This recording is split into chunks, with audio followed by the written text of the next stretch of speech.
अस्सलाम वालेकुम नाज़रीन, प्रोग्राम पब्लिक ओपिनियन के साथ मैं हूं मुज़म्मिल सरवर्दी। मेरे साथ मौजूद हैं मेरे मेहमान सीनियर सियासतदान जनाब मोहम्मद अली दुरानी साहब। दुरानी साहब से आज के जो मौज़ूआत मैंने बनाए हैं उसमें आज चेयरमैन नैब ने एक टॉक की है। जो मुकदमा एक तरफ से पीपल्स पार्टी ने उन पर डाला था कि नैब की वजह से मईशत नहीं चल रही, उसका आज जवाबी बयानिया चेयरमैन नैब ने दिया है। ये बयानिया और जवाबी बयानिए की लड़ाई किस हद तक जायज़ है, होनी चाहिए, नहीं होनी चाहिए, इदारों को कैसे जवाब देना चाहिए, हुकूमत को नैब के बारे में क्या बात करनी चाहिए, अपोजिशन को नैब के ख़िलाफ़ इस तरह महाज कसने की इजाज़त होनी चाहिए या नहीं होनी चाहिए, इस पर बात करेंगे।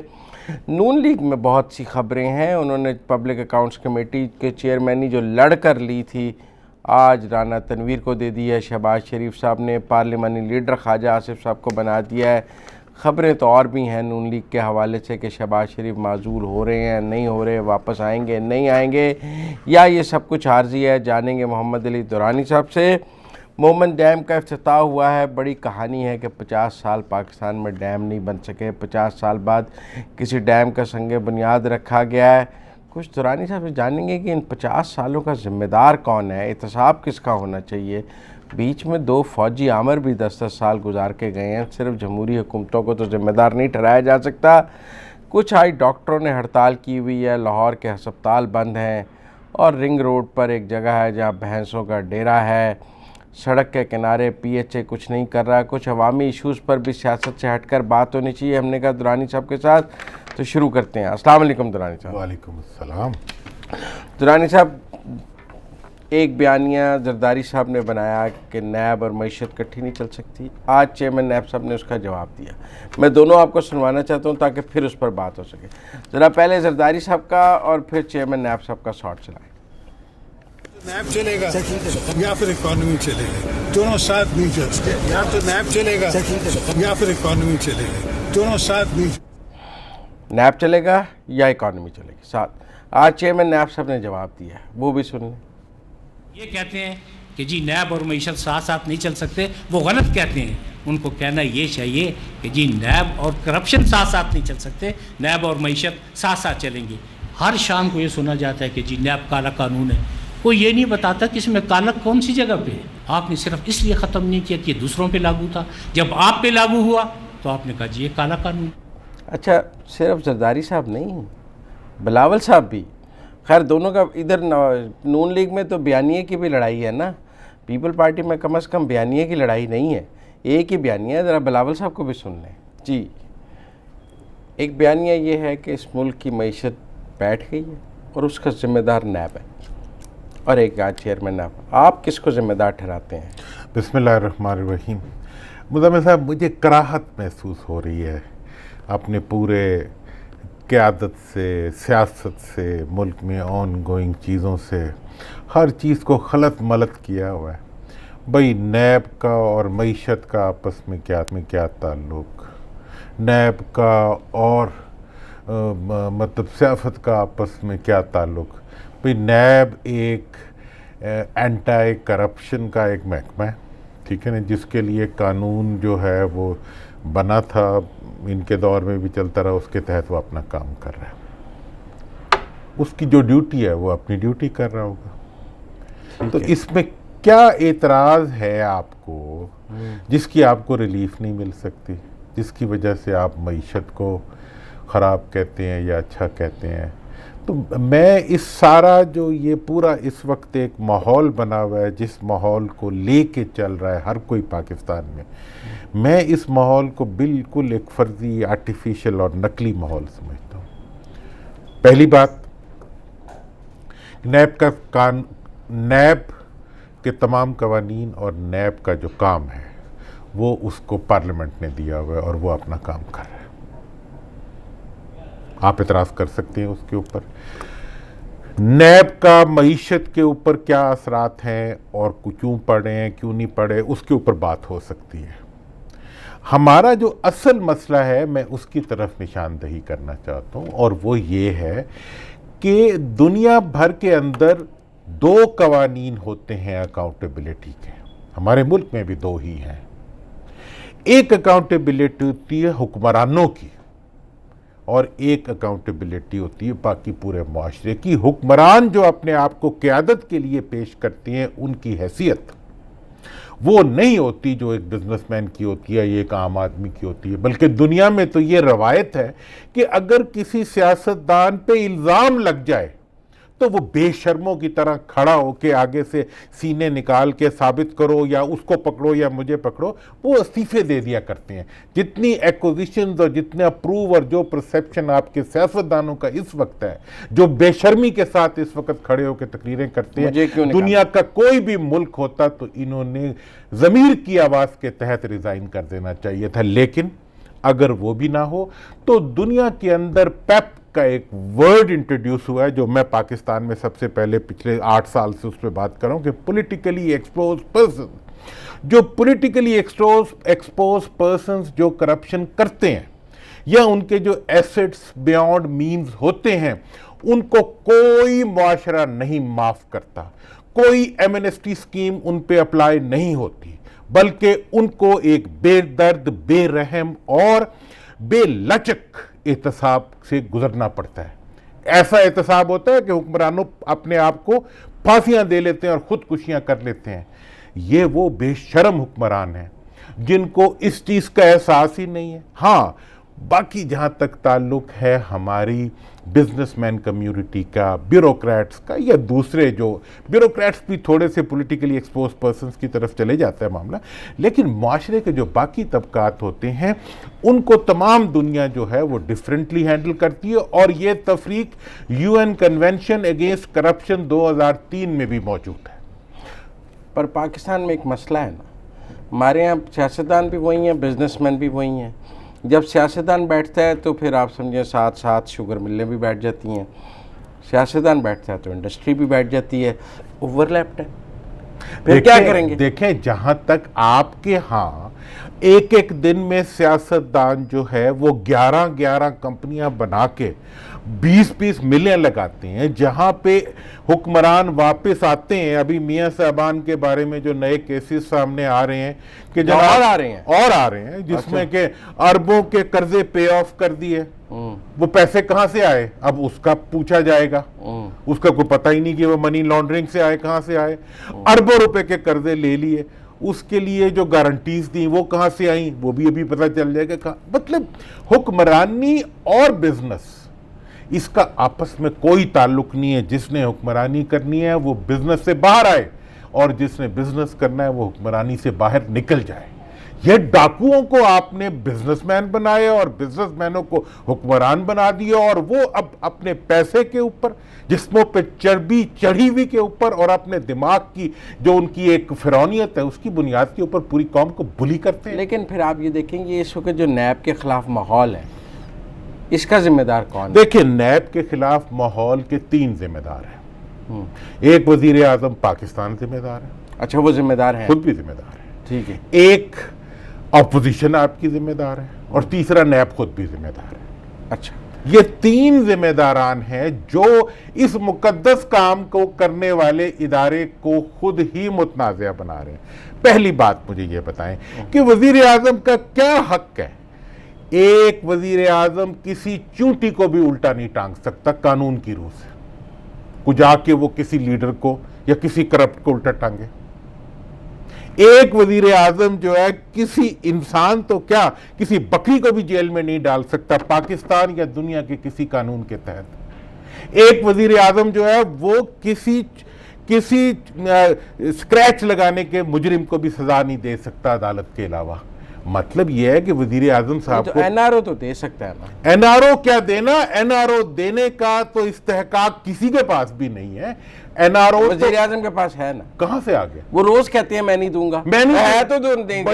वही अब मैं उसी तरफ तो आ रहा हूं कि वजीर आजम साहब को ये नहीं पता कि उनका अख्तियार क्या है और क्या उनका अख्तियार नहीं है।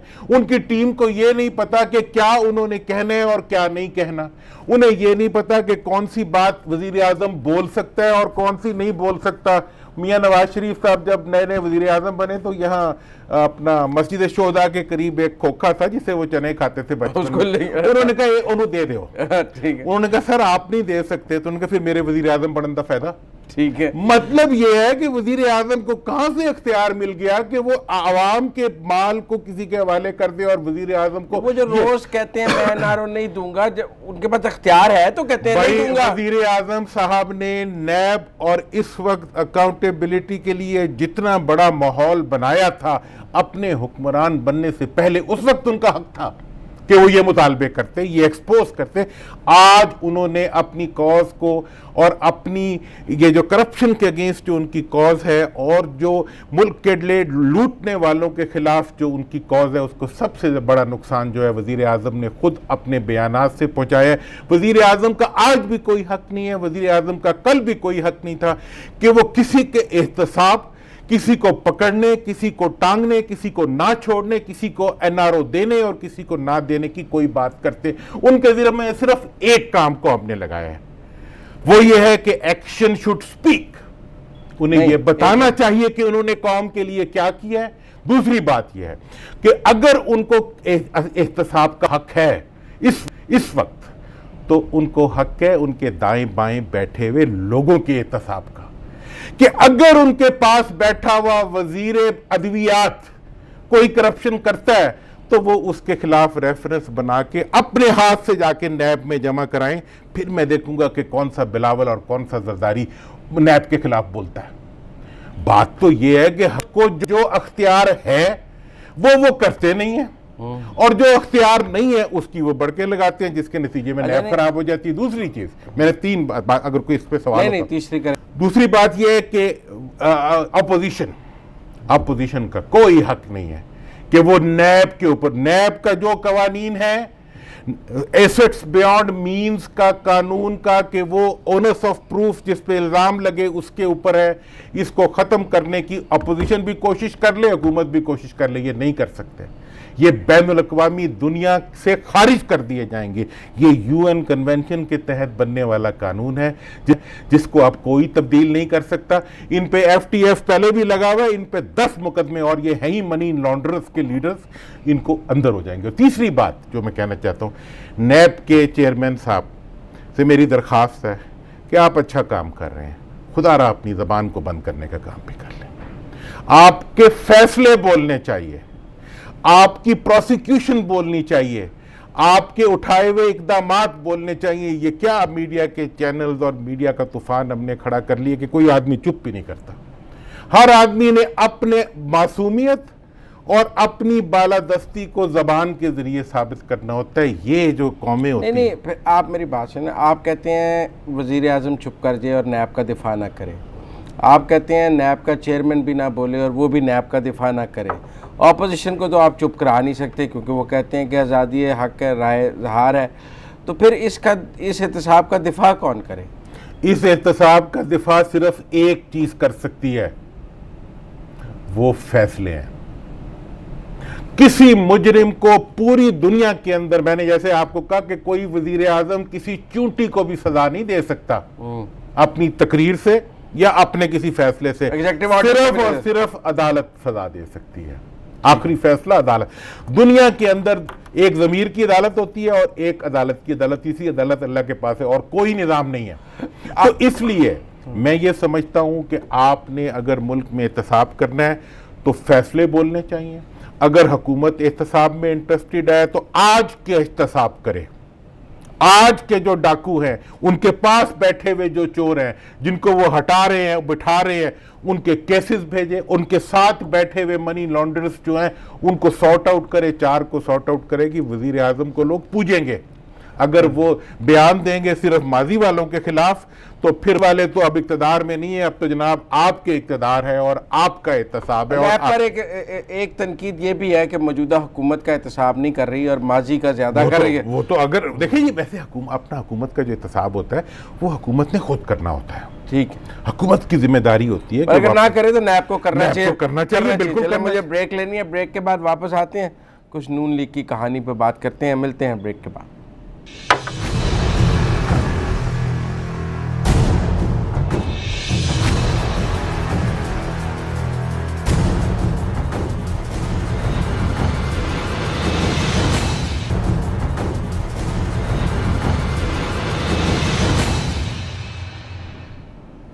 ब्रेक के बाद खुश आमदीद नाज़रीन। दुरानी साहब मेरे दोस्त शहबाज शरीफ माजूल हो गए, उनसे पब्लिक अकाउंट्स कमेटी की चेयरमैनी भी चली गई, पार्लिमानी लीडरशिप भी चली गई, सर पे 4 टोपियां थी, 2 चली गई, 2 रह गई। वो एक प्रोग्राम है अगले हफ्ते को, इसके ऊपर मैं प्रोड्यूसर साहब से भी रिक्वेस्ट करूंगा कि वो सारे पुराने पॉइंट्स हमारे निकाले सो वो क्या था, सेफ पॉलिटिकल पैसेज और शहबाज साहब पहले जाएंगे और मियां साहब बाद में जाएंगे और उसके बाद ये होगा ये होगा ये होगा। बीच में थोड़े बहुत आप रोड बम्पी था। हाँ रोड बम्पी था, लेकिन बहरहाल हुआ तो वही ना जो कहा गया था उस वक्त। उस वक्त सब कहते थे कि दुरानी साहब क्या कह रहे हैं, क्या कह रहे हैं, फारसी बोल रहे हैं। मुझे भी लोग कहते थे कि पहले शहबाज साहब जाएंगे, भी शहबाज साहब ने तो रहना है, नवाज साहब जाएंगे। अच्छा जी, अब हुआ ये कि शहबाज साहब के जाने से पहले उन्होंने आखिरी वो दिया बुझने से पहले फड़कता है ना, तो वो फड़के और उन्होंने जनाब पूरा का पूरा, हमने यह रिपोर्ट भी किया था कि नून को उन्होंने सीन बना दिया कुछ दिनों के लिए, लेकिन मालिक मकान तो मालिक मकान होता है, किराएदार जितना मर्जी दे रहे तो उन्होंने जनाब आखिर में उन्होंने उन्हें फंसवा दिया है जी। और अब जो है वो बेचारे मुल्क से भी बाहर हैं, एक बच्चा भी बाहर है, दूसरा बच्चा यहाँ कह रहे हैं, बेटी भी बाहर है, दामाद भी बाहर है, पिंडी में और हमजा की फैमिली भी बाहर है। हाँ, पिंडी में को मुलाकातें कर रहे हैं, इधर मुलाकातें कर रहे हैं। हमजा साहब के बारे में मुख्तलिफ खबरें आती हैं, लेकिन मेरा ये ख्याल है कि इस वक्त तो कब्जा हो चुका है। बल्कि आज तो ये भी खबर आई कि जनाबे वाली कि हमारी जो पहले से इतला शुदा हमारे हैं खाकान अब्बासी ऑफ पोटोहार जो हैं, उनको जो है वो ऑपोजिशन लीडर भी उनको नॉमिनेट कर दिया गया, लेकिन फिर उसको फिलहाल रोक लिया गया। और इस वक्त राना तनवीर साहब जो हैं वो आगे।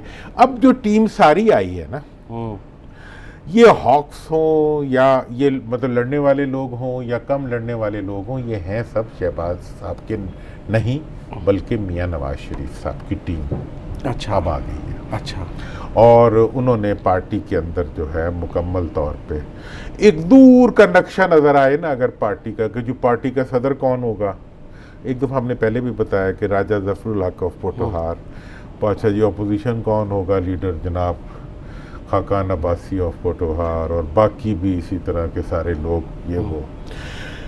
तो नून जो है अब वो जिस ट्रैक पे चल पड़ी है, वो कहते हैं जब शहबाज साहब को सेफ पैसेज चाहिए था तो नून सीन बन गई थी, बन के उन्होंने सेफ पैसेज ले लिया। अब नवाज साहब को चाहिए तो वापस नून बन गई, अब वो बना कर ले लेंगे। तो लोग इस पे बहुत बात कर रहे हैं कि जी मियां साहब बाहर जाएंगे नहीं जाएंगे, उनका इलाज बाहर होगा नहीं होगा, कल से इसकी प्रोसीडिंग्स भी शुरू हो जाएंगी। मैं आज भी इस पे गैस कर सकता हूँ, गैस ही है हमारा तो, कि वो चले जाएंगे बाहर इलाज के लिए। लंदन में सुना तैयारियां हो रही हैं, वो हो रही होंगी, लेकिन हमने पहले भी ये बात कही थी, हम दोबारा ये बात कहते हैं कि वो दोबारा ये आज की जो चेंजेस हैं वो CBMs हैं, बस वो BBMs हैं वो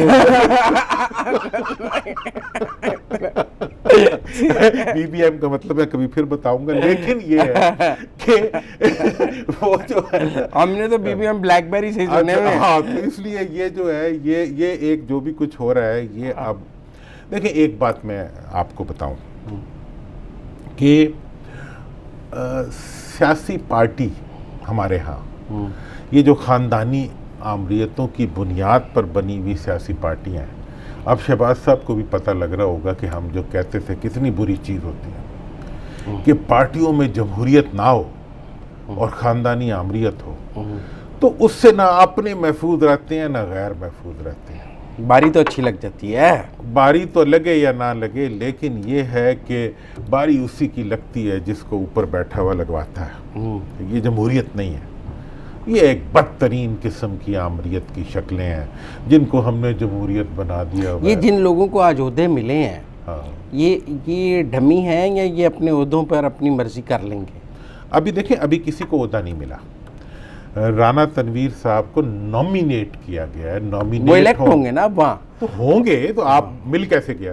ठीक है, देखिए प्रोसेस है भाई, वो पहले जो है वो फारिग होंगे, ये नॉमिनेट होंगे, नॉमिनेट होने के बाद पीपल्स पार्टी इनके साथ होगी अगर, तो तब ये रियल। खुर्शीद शाह साहब ने आज एक जगह कह दिया है कि हमारी मर्जी से हो रहा है। हाँ हाँ, वो हो जाएंगे। उसके बाद फिर इन्हें इलेक्ट करवाना होगा, इलेक्ट भी तब होंगे अगर हुकूमत की पार्टी इन्हें इलेक्ट करेगी। अगर हुकूमत नहीं करेगी तो फिर ये नहीं होंगे नहीं हो, क्योंकि ज्यादा तादाद तो हुक्मरान पार्टी हुक्मरान पार्टी की, इसलिए ये चीजें ये तमाम जगहों पे चल रहा है कि जी उन्हें मुकर्रर कोई नहीं किया गया, नॉमिनेट किया गया है। वो तब होंगे मुंतखब जब ये भी पीटीआई हुकूमत छीन ले पब्लिक। पीटीआई जो है वो राना तनवीर साहब को देगी। अब वो देगी नहीं देगी, अब नैब का तो कोई केस नहीं है राना तनवीर साहब पे, नहीं हो या ना हो। देखिए ये फैसला अब मुअत्तल हो चुका है, चूंकि ना पंजाब में दिया गया अपोजिशन लीडर को, ना सिंध में दिया गया। तो अब मरकज में देने की क्या जरूरत है? मरकज में देंगे, और फिर ये भी है कि वो अपोजिशन लीडर नहीं है। ठीक है, वो कहते हैं ऑपोजिशन को देना है, लफ्ज ऑपोजिशन है, ऑपोजिशन लीडर नहीं है। चले वो भी अगर आप इंटरप्रिटेशन तो अब जो भी कर रही आ गई है, तो जी उनकी तरफ से आई है, लेकिन अभी there is a long way to go. अच्छा, हाँ, ये आप राना तनवीर, ख्वाजा आसिफ सेफ है ना, पार्लिमानी लीडर बन गए, उन्होंने कहा चलो मुझे तो फीती लग गई है ना। हाँ, ख्वाजा साहब पार्लिमानी लीडर बन गए हैं और वो वहाँ पे चले। देखें नून जो है ना, नून के हमारे दोस्त माइंड ना करें, नून अब अपने जिसे कहते हैं ना कि एक he is on his way out, party खत्म हो रही है। पार्टी और नून जो है वो अपना, वो कहते हैं ना एंड लाइन तक जो है, अब वो अपनी आखिरत की तरफ सफर कर रही हैं।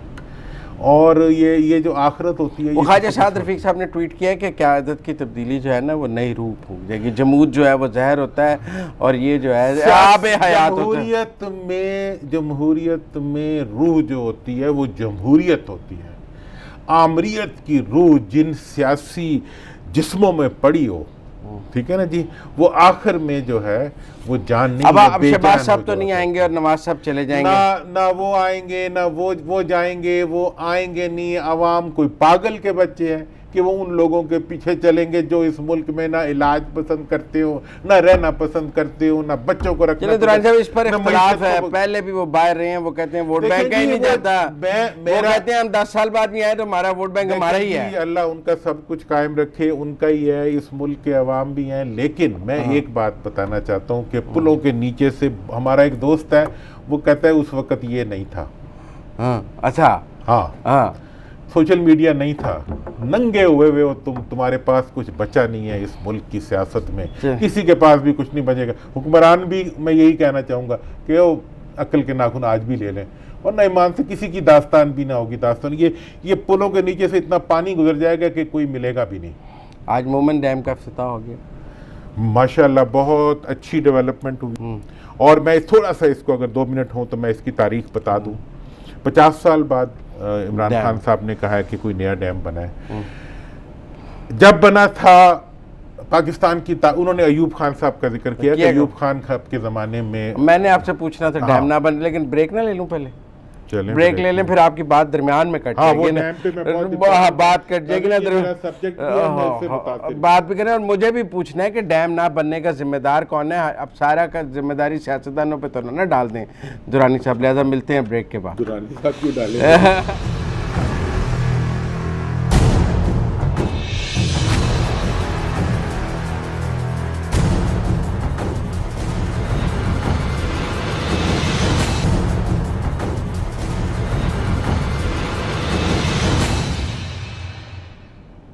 ब्रेक के बाद खुश आमदेद नाजरीन।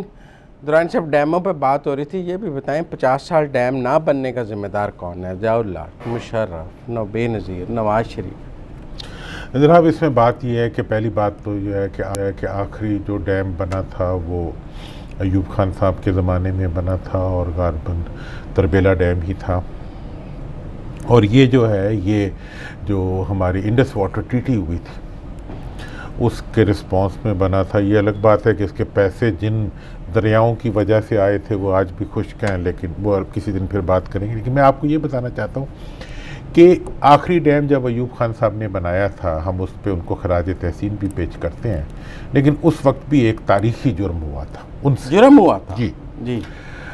तजवीज़ ये थी कि पहले बनना चाहिए कालाबाग डैम और उसके बाद बनना चाहिए तरबेला डैम, क्योंकि उनका जिस इलाके से ताल्लुक़ था, तरबेला डैम उस इलाके में आता था, तो उन्होंने इस तरजीह को चेंज कर दिया। और उसके बाद वो फसाना खुल गया जिस फसाने ने आज तक किसी नए डैम को नहीं बनने दिया। और इसके पीछे जो है मुकम्मल जो है एक साजिश रूबा अमल रही और वो साजिश जो थी वो डेफिनेटली इंडिया की तरफ से थी और उसमें पाकिस्तान की सियासी पार्टियों को वैसे ही इस्तेमाल किया गया जैसे आज वो नैब के खिलाफ बोल रही हैं या करप्शन के हक में बोल रही हैं। करप्शन से पहले जो करप्शन हुई वो डैमों को ना बनाने की हुई और उसमें सब हुक्मरान जो इस दौरान आए उन्होंने अपने अपने हिस्से की कोताही और मुशर्रफ जैसे ताकत कोई जवाब नहीं है उसका सारे का चीज़ का हैंडलिंग का। और मैं आपको हैरान होंगे कि वो लोग जो उनकी टीम में शामिल होते थे, मैं उनका नाम नहीं लेना चाहता, वो लोग खुद इसको सबोताज किया करते थे। क्यों किया करते थे? वो तारीख के मुजरिम है, वो पाकिस्तान के मुजरिम है, वो पाकिस्तान के मुस्तकबिल के मुजरिम है और उनका ताल्लुक उन्हीं इलाकों से था जिन इलाकों को इसका फ़ायदा पहुंचना था।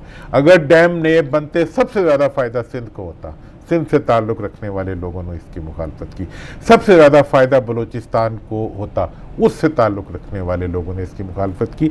तो ये एक बहरहाल हमारी तारीख का बुरा आज मोहन डैम बना, मैं समझता हूँ ये एक अच्छा आगाज़ है और इसको अब रुकना नहीं चाहिए और नेशनल कंसेंसस बनता जाना चाहिए, डैमों को बनता जाना चाहिए क्योंकि ये हमारी लाइफ लाइन है। वरना हमारी आज मोमन डैम के इफ्तिताह पर भी जिक्र पीटीएम का ही रहा है और वो कहते हैं आर्मी चीफ ने भी बाद में पेशावर में कहा ये कोई इतना बड़ा मसला नहीं। देखिए हमें ये एहसास है कि हमने पीटीएम के इशू के ऊपर कौम की और पीटीएम के नौजवानों की पूरे एहतराम के साथ हमने पूरी वाज़े बात की। बाकी सब लोग तो इस दबाव में उस दबाव में, वैसे भी जो कोई पाकिस्तान फौज के खिलाफ कोई बात आ जाए तो फिर हर कोई जो है शर्माने लग पड़ता है, जैसे कोई दुल्हन बन जाते हैं। मैं ये समझता हूँ और मैं नौजवानों को भी, पीटीएम के दोस्तों को भी, सियासतदानों को भी, सबको बताना चाहता हूँ कि जनाब कोई महज़िब कौम अपनी स्टेट से नहीं लड़ा करती। कोई महज़िब कौम जो है, कोई जमहूरी इदारा जो है वो अपनी स्टेट से नहीं लड़ा करता।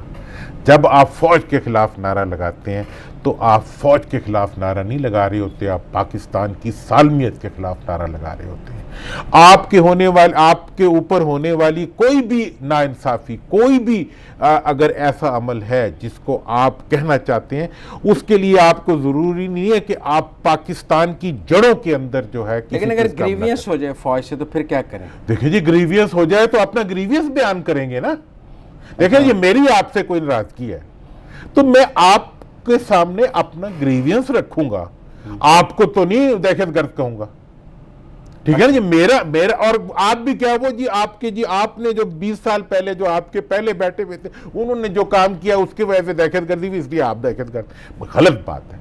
और नौजवानों को, और मैं, मेरे वालिद साहब कहा करते थे कभी कार्य सरकार में मुदाखलत ना करो, क्योंकि ये कार्य सरकार में मुदाखलत कानून को हाथ में लेना होता है। मैं नौजवानों को, सियासतदानों को, इस मुल्क में सियासत करने वालों को और अगर सरकार नाइंसाफी कर रही है, आवाज उठाओ। सरकार जमहूरियत होती है इसलिए है ना। अब पार्टियों में जमहूरियत रखेंगे, अगर नून ने पार्टी में जमहूरियत रखी होती तो आज शाद रफीक जो था वो अपनी पार्टी के खिलाफ तो ना बोल रहा होता, थोड़े दिनों में वो छोड़ भी देगा। फिर जवाहिद लतीफ भी बोल रहा है, हाँ वो भी बोल रहा। तो मतलब ये है कि आप जब जमहूरियत नहीं रखते, आपको अगर कोई ग्रीवियंस है आप अपना ग्रीवियंस बयान करें, आप इदारों को निशाना ना बनाएं।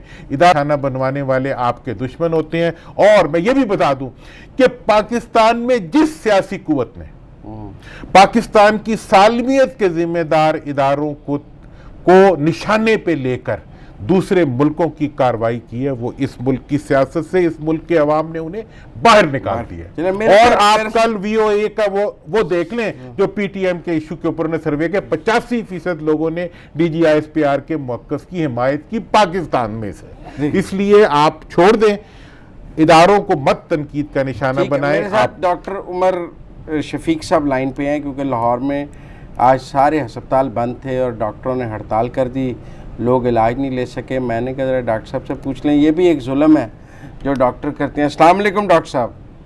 वालेकुम सलाम। डॉक्टर साहब वो कहते हैं डॉक्टर तो जंग में भी काम करता है, बुरे से बुरे हालात में काम करता है, जब बम पड़े हो तब भी काम करता है।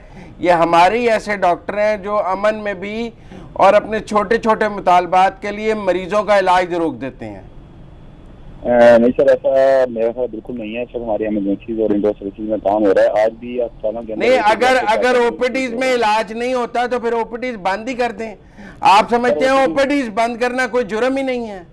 सर ओपीडी साल में ना 70 दिन बंद रहती है, 52 आपकी छुट्टियां होती है, बाकी सरकारी तातीलात भी होती हैं, उसमें भी परेशान मरीज होता है, वो घर ही बैठता है। दूसरी चीज ये है कि जो सिविलाइज नेशन होती हैं, अगर वहाँ पे बात सुनी जाती है तो वहाँ पे ये काम नहीं करने पड़ते। पिछले गुज़िश्ता 4 माह से हम अपने मुतालबात जो हैं वो गवर्नमेंट के आगे पेश कर रहे हैं। एक नया कानून जो हमारे मरीजों के लिए ही, मरीजों की परेशानी को हल करने के लिए नहीं बल्कि उन पर मजीद माली बोझ लाने के लिए लाया जा रहा है, उसके खिलाफ हम आवाज बुलंद कर रहे हैं। आपको तो तनख्वाह मिल रही है ना, मरीज जाने और हुकूमत जाने, अवाम जाने, हुकूमत जाने। आपने कहा एक कानून आ रहा है, उसके आने से पहले ही मरीजों को मारना शुरू कर दिया जाए। सर ये कानून केपीके में आ चुका हुआ है। केपीके के 60% मरीज ऑलरेडी पंजाब में इंपोर्ट होकर आ रहे हैं, यहाँ पे उनका इलाज हो रहा है, हमारे अस्पताल के मरीजों से भरे पड़े हैं, वहाँ पे इलाज मुहैया नहीं हो पा रहा। पंजाब में भी ये कानून ला के यहाँ के मरीजों को दर बदर की ठोकरें खाने में मजबूर किया जाएगा। लोग वो होते हैं जो कि इस चीज को पहले से फोर्स ही करके इकदाम करते हैं। नहीं, पर ये काम तो सियासी जमातों का है, सिविल सोसाइटी का है, डॉक्टर्स का तो नहीं है ये काम।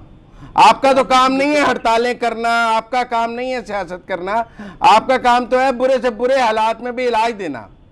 सर इलाज हम मुहैया कर रहे हैं, हम इलाज से बिल्कुल नहीं भागे, लेकिन यहाँ पर सियासत नहीं हो रही। हमने भी एक अलग उठाया है अपने मरीजों की बेहतरी का। अगर सियासी जमातें अपना काम पूरा नहीं कर पाएंगी, इदारे काम पूरा नहीं कर पाएंगे, तो आपको किसी को तो आवाज बुलंद करनी है। हम आपसे रिक्वेस्ट करते हैं कि हमारे आप आवाज बने, मीडिया आवाज बने, सिविल सोसाइटी। नहीं, पर हम हड़ताल की हमायत आपके साथ कैसे कर दें? आप चाहते हैं कि मीडिया ये आपकी हड़ताल को जायज करार दे दे? आप हमारी हड़ताल को जायज करार ना दें, हमारी आवाज बने, हमारी असेंबली के अंदर भी हमारी आवाज बने, हमारी नहीं, वो एक अलग बात है, लेकिन आपको पहले हड़ताल खत्म करनी चाहिए और अपनी बात करने के लिए राइट फोरम्स को यूज करना चाहिए। सर हम राइट फोरम यूज करने को तैयार हैं, आप अपने तवज्जुह से बात करें। अगर हमारे साथ बात करने को तैयार होता है, हमारे मुतालबात सुनता है, हम स्ट्राइक बंद कर देंगे। बहुत शुक्रिया हमारे साथ बात करने का। जमील साहब, पूरे मुल्क में कमोबेश इस वक्त जो है मुख्तलिफ शक्लों में बलोचिस्तान में मतलब मरीज बेचारा जाए तो जाए कहाँ। अस्पतालों में नकली डॉक्टर बैठे हैं, क्वैक्स बैठे हैं, प्राइवेट हॉस्पिटलों में डाकू बैठे हैं, जो अब बेचारा गरीब आदमी जाए तो जाए कहाँ। इसमें हुकूमत से पूछो, डॉक्टरों से पूछो, किससे पूछो, ये चाहते हैं कि इस मुल्क के अंदर कोई जिंदा ना रहे सिवाय उसके जो वो कहते हैं न तेरा पाकिस्तान है न मेरा पाकिस्तान है, ये उसका पाकिस्तान है जो सदर पाकिस्तान। मतलब ये है कि गरीब कहाँ जाए। नहीं तो फिर ठीक है ना, वो बाहर इलाज कराने चले जाते हैं या डॉक्टर, तो अब वो भी वो जो बाहर जाते हैं इसीलिए तो यहाँ फिर हड़ताल होती है। अगर ये हुक्मरानों को आप पाबंदी लगा दे दो चीजों की, कि इनके बच्चे पढ़े सरकारी स्कूलों में और इनका इलाज हो सरकारी अस्पतालों में, तो पाकिस्तान के अस्पताल भी ठीक हो जाए और स्कूल भी ठीक। चले, मुझे ब्रेक लेनी है, ब्रेक के बाद वापस आते हैं। हमारे पास एक और अवामी इशू है आज रिंग रोड के हवाले से, पीएचए के हवाले से। मिलते हैं ब्रेक के बाद।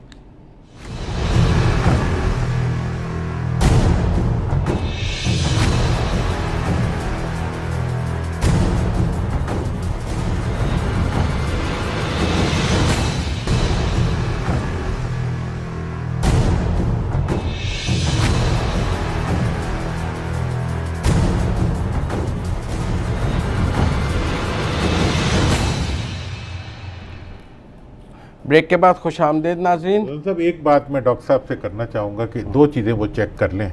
एक, क्या किसी दूसरे मुल्क में भी डॉक्टर हड़ताल करते हैं, दुनिया के किसी मज़हब मुल्क में? और क्या जब अस्पतालों में हड़ताल होती है तो प्राइवेट क्लिनिक्स में भी हड़ताल ये करते हैं? नहीं, प्राइवेट अस्पताल और प्राइवेट क्लिनिक तो सील भी नहीं करने देते। ये कराची में हमने देखा, जुलूस निकाल देते हैं। अच्छा, हमारे एक व्यूअर ने ना हमें इंटरचेंज है रिंग रोड का फेज़ 4 और 5 का, उसकी एक फुटेज भेजी है और यासिर गिलानी साहब चेयरमैन पीएचए हमारे साथ हैं। 20 सेकंड की वो फुटेज दिखाते हैं और फिर गिलानी साहब से उस पर बात करते हैं। ज़रा प्रोड्यूसर साहब पहले वो फुटेज चला दें। मेन रिंग रोड का इंटरचेंज फेज़ 4 और 5 का, जहाँ ये सारी ट्रैफिक ब्लॉक रहती है। बाकी हर इंटरचेंज के ऊपर ग्रीन बेल्ट बन चुकी है पीएचए और रिंग रोड अथॉरिटी की तरफ से। ये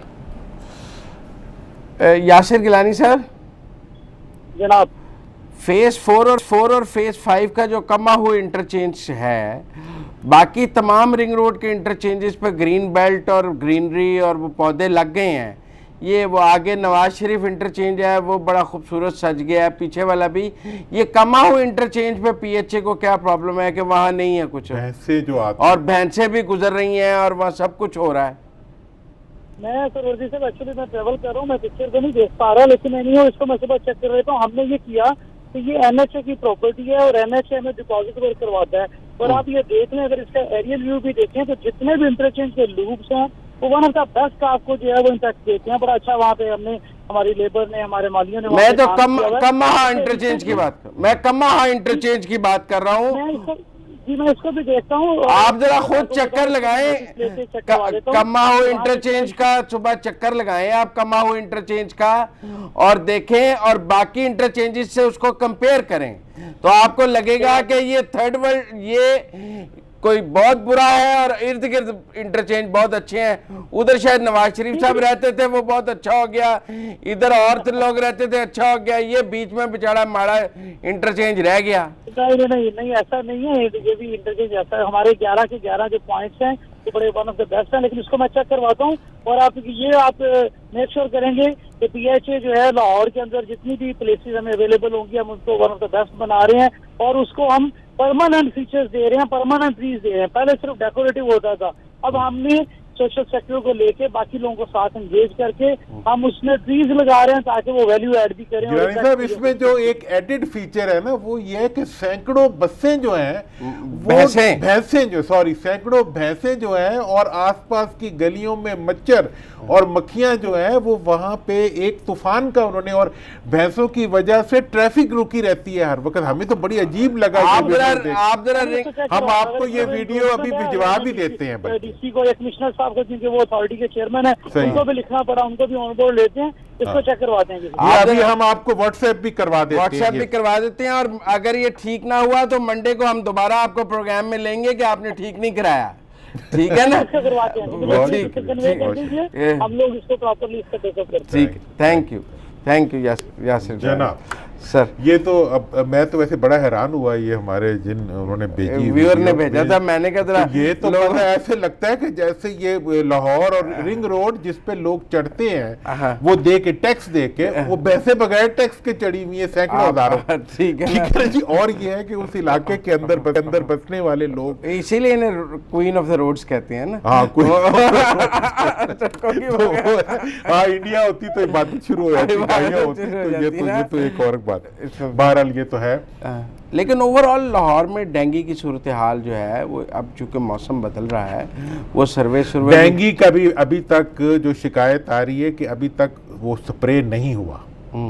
इस एरिया से भी यही शिकायत आई है और बाकी जगहों पे भी लाहौर में ये कहा जा रहा है कि अभी तक डेंगू के ऊपर स्प्रे जो है उसका शुरू नहीं हुआ। तो हम लाहौर की इंतजामिया से ये दरख्वास्त करेंगे कि और कराची में वो अस्पताल सील नहीं हो सका है। हाँ। और वहाँ वो कहते हैं कि अस्पताल सील करना तो कोई इलाज जहाँ अगर बच गया तो अस्पताल तो नहीं सील होना चाहिए। तो अब हमारी जनाब एक तो डॉक्टर साहबान से गुजारिश है जनाब, दुनिया के अंदर पिछले दिन अभी हम सर्वे चेक कर रहे थे तो कनाडा के डॉक्टर्स ने, एक बहुत बड़ी तादाद में डॉक्टर्स ने दरख्वास्त की हुकूमत से कि हमारी सैलरी में थोड़ा सा कट लगा के ये जो पुअर्स के लिए आपके प्रोजेक्ट्स हैं इनको आप फंड करें। पूरी दुनिया में डॉक्टर्स जो हैं वो फिलैंथ्रोपी का एक सिंबल होते हैं। नहीं, इंग्लैंड में डॉक्टर्स ने सिर्फ 1 घंटे के लिए काली पट्टियां पहनकर एहतजाज किया, लेकिन डॉक्टर्स का तकद्दुस तो ये है कि अगर डॉक्टर हड़ताल करें तो डॉक्टर का हड़ताल नहीं, डॉक्टर के किसी दुख के ऊपर पूरी कौम को सड़कों पर आ जाना चाहिए। ये मसीहा कहलाते हैं कौम के। अगर डॉक्टरों को, ये यंग डॉक्टर्स में ही हड़ताल का बहुत कल्चर आ गया। ये पिछली गवर्नमेंट में ओल्ड हो या ओल्ड वाले तो अपने प्राइवेट प्रैक्टिस में बिजी रहते हैं ना, उनके पास टाइम नहीं है। जो सीनियर डॉक्टर्स हैं ना उनके पास हड़ताल का टाइम नहीं है, उनकी प्राइवेट प्रैक्टिस बहुत है। लेकिन प्राइवेट यंग डॉक्टर्स से भी हम तो अपने यंगस्टर्स जितने भी हैं हम उनसे ये तवक्को रखते हैं कि वो अपने लिए वो एग्जाम्पल सेट करें। और डॉक्टर यास्मीन राशिद को भी इनसे बात करनी चाहिए। और डॉक्टर साहबा को भी देखना चाहिए कि हर चीज जाके हड़ताल के बाद मान लेती है हुकूमत पर। हम वो हर रोज चलाया करेंगे, देर कर देता हूँ। हमारी हुकूमत जो है वो मईशत की तबाही का इंतजार करती है वजीर खजाना को तब्दील करने के लिए। हमारी हुकूमत जो है वो डॉक्टरों की हड़ताल का इंतजार करती है डॉक्टरों के किसी मसले को हल करने के लिए हमारी हुकूमत जो है। अब देखें ना, आज कराची में हाँ। नर्सेज ने हड़ताल की, उनके ऊपर लाठीचार्ज और सब कुछ, फिर वो वज़ीर-ए-आला हाउस तक पहुंची हैं। अब कोई बात है किसी महज़ब माशरे में नर्सेज भी हड़ताल करें और जुलूस निकालें? तो इसलिए खुदारा इस मुल्क को, इस मुल्क में बसने वालों को, उनको जिंदा रहने का हक अब दीजिए, वरना आज का वक्त ख़त्म होता है। दुरानी साहब, आपसे अगले पीर दोबारा मुलाकात होगी। नाज़रीन इजाज़त दीजिए, पीर को आपसे फिर मुलाकात होगी। अल्लाह हाफ़िज़।